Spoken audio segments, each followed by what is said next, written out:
Hello, church. How do you handle grief? Small topic, huh? Well, Spirit of Hope there's been a few people who've passed away recently. I've had a couple more in my own life. By the time you're watching this, I'm probably in another town at a mentor's funeral.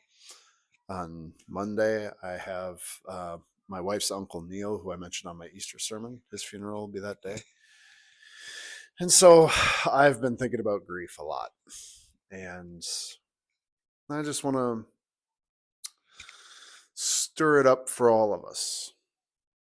What can we learn? How does it draw us closer to each other and to God?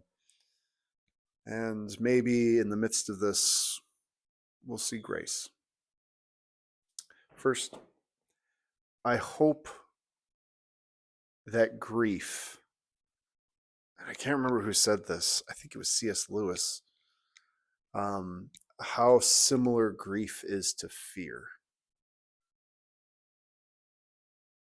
Grief can drive the car of your life, or it can be the passenger and pick the music. You can't let fear drive the car of your life. Whatever you find is your purpose, your mission, grief is so overwhelming of a human experience and emotion that sometimes it's grief that drives the car. And, we went through Mother's Day, and as I've always shared, my mom passed. It feels like those are the days that grief is in the passenger seat, and the longer she's gone, some of my joy of the mother of my children kind of takes a new residence in driving that car. The reason I bring up fear is for some folks, they let fear keep them, one, from even talking about death. I know that I was raised with the uh, don't show that you are emotionally affected by grief for fear of making the conversation about you. It's not about the loss, or God forbid, it's not about you got to let someone else have that kind of an emotional experience, or you don't want to distract other people from the experience. And to some extent, I can understand, right?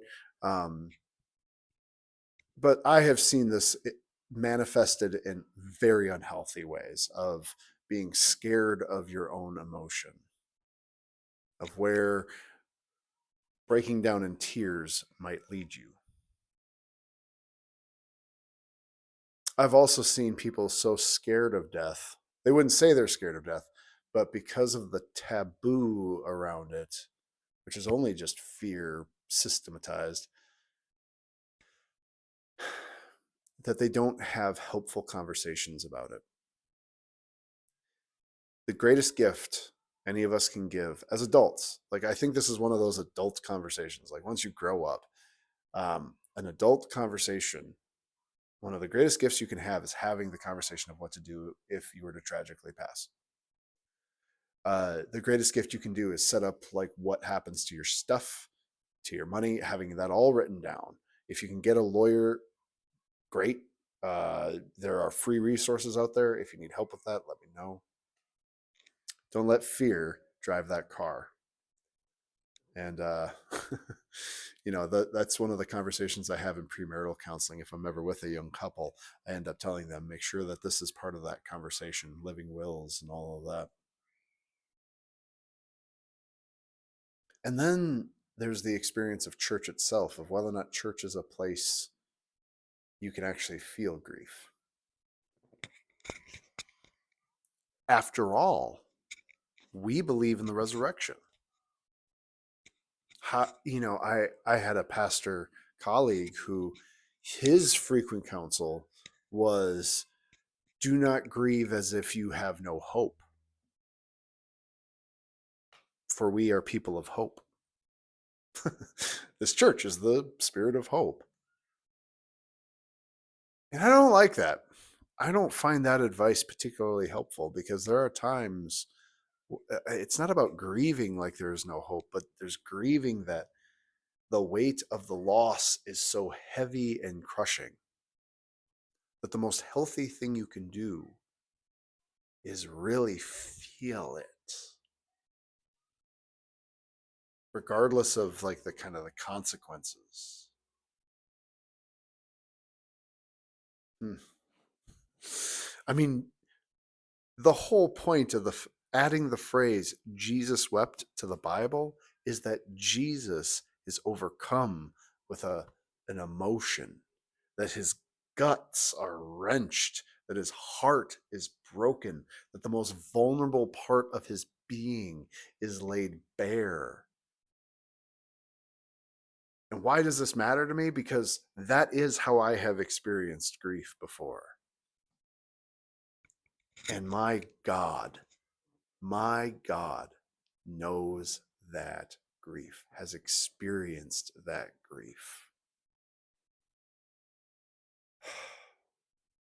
So, in a way, having experienced the fullness of my humanity, in experiencing the fullness of my experience, I am drawn closer to the God who knew me, created me, and loved me.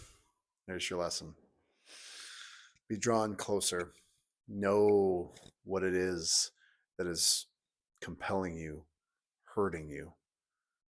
Being able to name the loss of life, the desire for the people to still be here,